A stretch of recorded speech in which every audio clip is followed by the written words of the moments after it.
नमस्कार, मैं हूं राजन ओझा और आप देख रहे हैं Ra24 न्यूज। साथियों, जिस प्रकार से सरकार बात करती है जीरो टॉलरेंस की बात, यानी भ्रष्टाचार मुक्त प्रदेश की बात करती है, लेकिन कैसे खुलेआम भ्रष्टाचार हो रहा है और इसका जीता जागता उदाहरण बताएंगे। हमारे साथ हैं बीएचयू के कार्डियोलॉजी के हेड डॉक्टर हैं डॉक्टर ओम शंकर जी। सोचिए, एक शख्स जो है इस बीएचयू को बनाने के लिए पंडित मदन मोहन मालवीय ने किस प्रकार से इस बीएचयू को सींचा था, लेकिन आज इस बीएचयू को कैसे लोग कलंकित कर रहे हैं और तमाम तरह से आपने देखा भी होगा कि कैसे कैसे भ्रष्टाचार उजागर हो रहे हैं, लेकिन वैसे भ्रष्टाचारियों को खुद ही सरकार प्रोत्साहित भी कर रही है। तो पहले तो सर आपका स्वागत है। और डॉक्टर साहब, देखा जाए आपका मैंने एक पोस्ट देख रहा था, बीच में चल रहा था, पहले भी आपने जिस प्रकार से आंदोलन किया है इस बीएचयू को लेकर के, थोड़ा सा बताइए क्या इस समय मामला चल रहा है हमारे दर्शकों को। पहले देखिए, सबको नमस्कार। और आज जो हम लोग बात कर रहे हैं, पहले तो ये जानना होगा कि मैं एक हृदय रोग विशेषज्ञ हूँ जी और पेशे से चिकित्सक हूँ जी। तो बनारस हिंदू यूनिवर्सिटी में जब मैं यहाँ पर अपनी सेवा देने के लिए आया था, इससे पहले मैं बड़े बड़े जितने भी आप टॉप नामी संस्थान, निजी संस्थान जानते हैं देश में, उसके साथ में काम करके जुड़ा जी। और चूँकि ये मेरे जीवन का उद्देश्य नहीं था जो उन कॉरपोरेट हॉस्पिटल में हो रहा था काम। मेरी व्यक्तिगत तनख्वाह बहुत थी, लेकिन वो मेरा उद्देश्य नहीं था जीवन का। जीवन का उद्देश्य था कि कैसे इस देश का हर व्यक्ति, चाहे गरीब हो या अमीर हो, उसको स्वास्थ्य और शिक्षा जैसे मौलिक अधिकार उपलब्ध हो। ये मेरे माँ पिताजी की शिक्षा थी कि आपको इस देश के गरीबी और गरीबों की हालत को बेहतर करने की आवश्यकता है और उसमें स्वास्थ्य और शिक्षा जैसे मौलिक अधिकार बहुत ही अहम बिंदु है। तो उसी के लिए हमने उन सब को छोड़कर सबसे पहले बनारस हिंदू यूनिवर्सिटी को हृदय विभाग के एक्सपर्ट के तौर पर ज्वाइन किया। और उसके पीछे जो है वो सोच ये थी कि बनारस हिंदू यूनिवर्सिटी को बने हुए जब मैं ज्वाइन किया था तो लगभग 100 साल होने को था, लेकिन बनारस हिंदू यूनिवर्सिटी का जो अस्पताल का हृदय था और विश्वविद्यालय का जो हृदय था, यानी हृदय रोग विभाग जी, वो बहुत ही बुरी स्थिति में था और काम नहीं कर रहा था, बहुत धीरे धीरे। और उसकी एक सामाजिक जो छवि थी बहुत नकारात्मक थी, मतलब न्यूट्रल भी नहीं थी, नकारात्मक थी।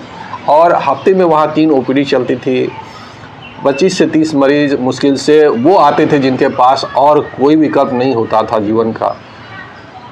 तो मैंने सबसे पहले यहाँ नियुक्ति के पश्चात कोशिश की कि सबसे पहले विभाग को बेहतर किया जाए और फिर उसके बाद जो है विश्वविद्यालय को बेहतर किया जाए और फिर देश की जो स्वास्थ्य व्यवस्था है और शिक्षा व्यवस्था है उसको बेहतर की जाए। तो अपने विभाग से उसकी शुरुआत की। 100 सालों में यहाँ मूलभूत सुविधाएं जैसे एंजियोग्राफी, एंजियोप्लास्टी जैसी सुविधाएं नहीं थी उपलब्ध। तो सबसे पहले मैंने एंजियोग्राफी शुरू की। जिस मरीज़ की मैंने एंजियोग्राफी पहले की, पहली एंजियोग्राफी जब मैं कर रहा था तो तब के जो विभाग अध्यक्ष थे उनके इशारे पे गलत दवा देकर उनको मारने का प्रयास किया गया ताकि मेरी नौकरी चली जाए और मैं जेल में चला जाऊँ। दूसरा जो किस्सा है वो तो खैर मैं उस चीज़ को समझ गया और उस व्यक्ति की जान को बचाया जो कोविड काल तक जिंदा थे बेचारे, और कोविड की इस महामारी में वो मतलब 15 सालों तक वो जिंदा रहे और वो समा गए। दूसरी थी एंजियोप्लास्टी शुरू करने की प्रक्रिया। तो जब उनकी एंजियोग्राफी की थी तो उसके बाद यहाँ के तब के अधिकारियों ने कहा था कि आप यहाँ पर एंजियोप्लास्टी नहीं कर सकते हैं और ये कानून विरुद्ध है। लेकिन मैंने उनको कहा कि भाई एक चिकित्सक को चिकित्सा देना कैसे कानून विरुद्ध हो सकता है। यानी मैं ये इसलिए कह रहा हूँ कि प्रशासन की जो आज की बैकग्राउंड इसलिए बता रहा हूँ कि आज जो इनका व्यवहार है ये हमेशा से सभी यहाँ के प्रशासकों का एक ही तरह का व्यवहार रहा है, सिवाय कुछ अपवादों को छोड़कर। कुछ 1-2 अच्छे रहे हैं जिन्होंने अच्छी विश्वविद्यालय के लिए सोच रखी है और जो शुरुआती दौर में मेरी मदद भी की है उन्होंने काम करने में। लेकिन बाकी जो प्रशासनिक ढांचा है उनका काम विश्वविद्यालय नहीं व्यक्तिगत विकास है, और मेरा जो उद्देश्य है व्यक्तिगत नहीं सामाजिक और सांस्थानिक विकास है। तो यही हमारा जो अलगाव है, सोच का अलगाव यहीं पर है। तो उसके तहत मैंने एंजियोप्लास्टी शुरू की और अखबार के पहले पन्ने पे छपा कि अब नहीं जाना होगा दिल्ली लखनऊ, BHO में एंजियोप्लास्टी। जी। फिर उसके बाद इन्होंने कहा कि नहीं, आप ये कानून विरुद्ध है, आप नहीं कर सकते, जांच बिठाई, कार्रवाई, ये वो सब चलता रहा, जो आज भी चल रही है वो सब चल रही है। तो उसमें क्या गलती है ही नहीं, तो क्या पाएगा वो गलती है। फिर आगे फिर मैं जब इनको कहा कि आप कर नहीं सकते हैं, तो अब मरीज की जान बचानी थी। मरीज को हार्ट अटैक हो रहा था, अगर उनकी जान ना बचाता, एंजियोप्लास्टी नहीं करते तो मर जाते बेचारे। वैसे ही फिर दूसरे मरीज के साथ हुआ, फिर दूसरी एंजियोप्लास्टी भी कर दी, फिर डराया धमकाया।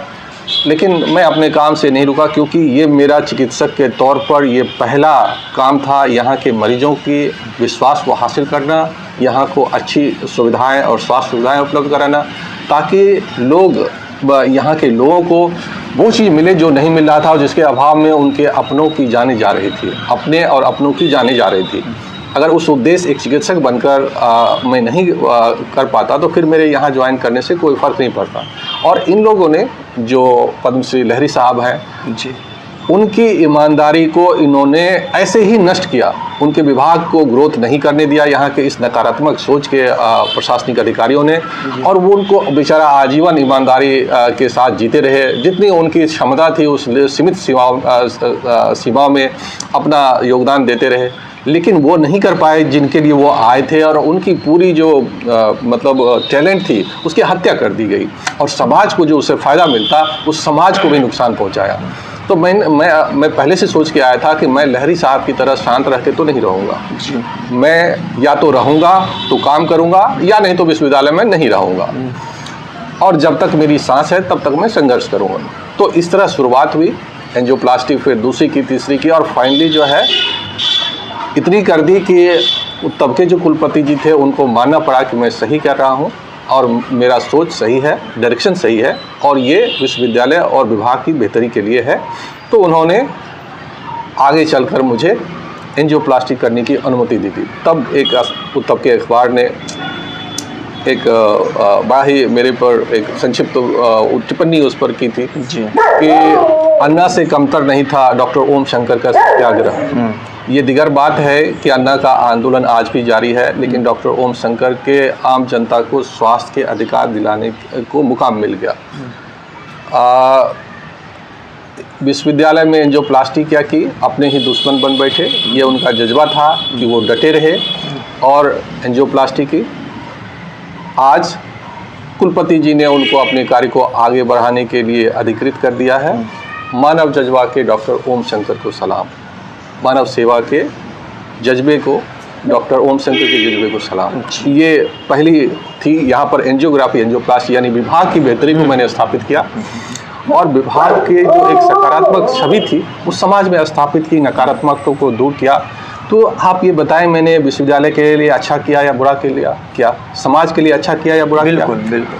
अब जब ये उपलब्धि हो गई तो फिर दूसरी उपलब्धि थी कि विश्वविद्यालय में तब ग्रांट्स बहुत कम आया करते थे। एक साल में सिर्फ 2 करोड़ मिलता था पूरे इंस्टीट्यूट ऑफ मेडिकल साइंस को और सस्पदुल्ला अस्पताल को, और 2 करोड़ में भी तब जो जांचें सस्ती हुआ करती थी, कुछ दवाएं मिलती थी, और खाना मिलता था मरीजों को, जो भर्ती होते थे मरीज, जो निडी ज़रूरतमंद मरीज हैं उसको खाना मिल जाता था। जब मैंने आंदोलन किए तो दूसरा आंदोलन था कि ये जो सीमाएं हैं, अगर इंफ्रास्ट्रक्चर बेहतर ना किया जाए तो जो मैं काम और लोगों तक जो सुविधाएं पहुंचाना चाह रहा हूँ वो नहीं हो पाएगा। विभाग तो बेहतर कर दूंगा, लेकिन और बाकी विभाग अगर बेहतर ना हो तो उनको वो बेहतर सुविधाएं नहीं होगी। तो उसके लिए हमने स्वास्थ्य के मौलिक अधिकार और BHU में एम्स का आंदोलन शुरू किया। वो आंदोलन एकदम डेमोक्रेटिक यानी लोकतांत्रिक था, अहिंसात्मक, और बैठकर हम लोग प्रोटेस्ट कर रहे थे, और तब कांग्रेस की गवर्नमेंट सत्ता में थी जी। हाँ, और हमने तब के प्रधानमंत्री जी से शुरुआती तौर पर अपनी बात कही, और वो शुरुआत में सहमत थे, लेकिन उस विश्वविद्यालय के कुलपति उस समय जो थे उनको जब ये ज्ञात हुआ कि एम्स बनने के बाद ये उनके अधिकार क्षेत्र से बाहर चला जाएगा और उनका व्यक्तिगत लाभ जो हित है उससे दुष्प्रभावित होंगे, तो उन्होंने उसको नकार दिया था। और उसके बाद आंदोलन हुआ। आंदोलन में मुझे तीसरे दिन ही सस्पेंड कर दिया गया, जबकि मैं पीसफुल तरीके से बैठकर आंदोलन करा ताकि उसको कुचला जा सके, यानी एम्स यहाँ पर नहीं बने, क्योंकि ये कुलपति जी के हित के खिलाफ था, तो उसको उन्होंने विश्वविद्यालय के हित के खिलाफ बता दिया। अब बताइए, विश्वविद्यालय के किसी भी विभाग की बेहतरी कैसे विश्वविद्यालय के खिलाफ हो सकती है? हो नहीं सकती है। उसको उन्होंने अपने हित को विश्वविद्यालय के हित बताकर और उनके साथ वाले ने प्रचारित किया। जब मैं आंदोलन कर रहा था तो वहाँ हमारे ऊपर गुंडे भेजकर गालियाँ दिलवाई गई, हमारे साथ जो महिलाएं बैठी थी उसके साथ अपदर्थता किया। ये सब प्रशासन करवा रहा था, आप समझिए। और हमारे ऊपर आरोप लगाए और कार्रवाई किस जुर्म में किए कि आप एम्स क्यों मांग रहे हैं, आप देश की जनता के लिए स्वास्थ्य के अधिकार क्यों मान रहे हैं। मतलब ये गुनाह था, और गुंडे भेजना और गालियां दिलवाना, अभद्रता करना, ये उनके लिए गुनाह नहीं था। ये विश्वविद्यालय प्रशासन का व्यवहार समझिए कि किस तरह से व्यवहार करते हैं यहाँ के विश्वविद्यालय के प्रशासन। और मुझे अपने घर में नज़रबंद तक रखा गया, जो कि एक आतंकवादी, जो टॉप क्लास का आतंकवादी सब नहीं होता, जैसे मैं किसी का मतलब स्वास्थ्य का अधिकार मैं आतंकवाद फैलाने के लिए मांग रहा हूँ कि सब भी स्वास्थ्य अगर हो जाएंगे तो आतंक होगा। और बाद में जो है इस बात को दिल्ली की सरकार ने माना और दिल्ली में स्वास्थ्य के मौलिक अधिकार को लागू किया।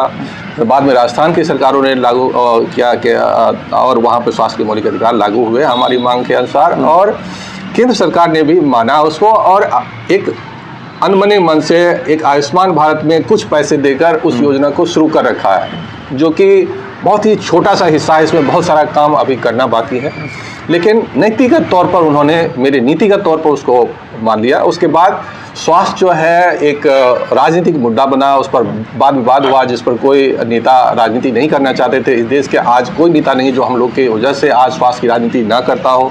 और स्वस्थ राजनीति है ये, स्वास्थ्य की राजनीति, शिक्षा की राजनीति, ये स्वस्थ राजनीति है। बाकी सब नफरत की राजनीति है, उससे देश नहीं बनेगा, उससे देश विकसित नहीं होगा।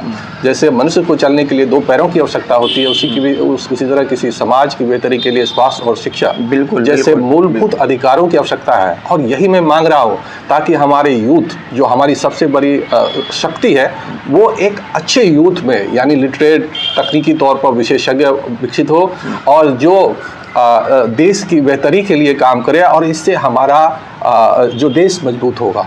तो ये देश के लिए काम कर रहा हूँ।